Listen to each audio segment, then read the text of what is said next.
Hey, Rick, the bond market has gotten plenty of support from the Federal Reserve. What do you think? What are you kind of hearing from people in the bond market? Well, yeah, definitely. The Federal Reserve's done a great job. They've cleared a path for investors to follow right into purchasing securities that may go into negative interest rates. So, yes, the support's a good thing, but it's a good thing up to a certain point. We got down to 11 basis points in a 2-year note. Many are worried that the buying, kind of front-running exactly what you're discussing, could put it negative.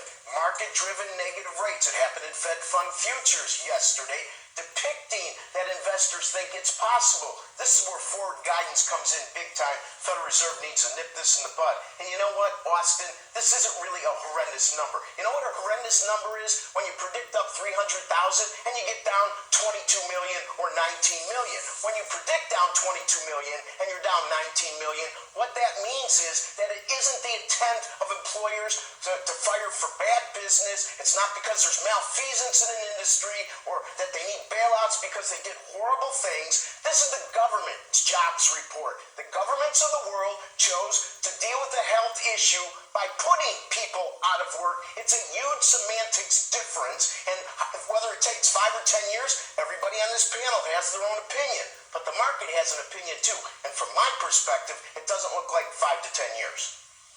I guess the permanent damage, the big companies are going to be able to weather this. They have taken the steps. They've gotten access to the capital markets. I think there's still a question about what this means for small businesses, places that can't necessarily ride out another few months of a shutdown, and what happens to those jobs, or if there's a way back, a path back, or a path to hold them over. What do you think? It's obviously not clear. I mean, half of these jobs lost in 1 month were for leisure, hospitality, and retail.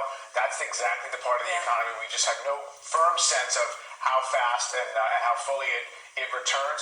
But you're right about in terms of what the stock market does. It does not capitalize the experience of the median household in the country.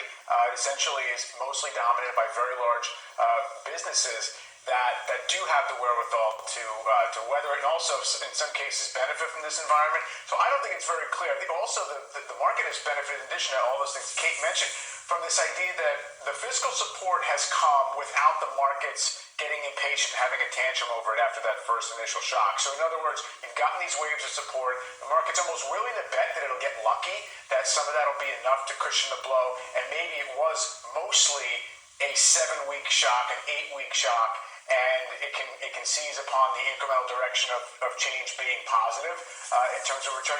It's a big bet one way or the other, and I don't think right now anybody has a clear enough view to that end point. And when we're back to a similarly vital economy that we had a few months ago, right now we're willing to set that question aside if you're investing right now in a near zero interest rate environment with a lot of Fed support. Hey, also.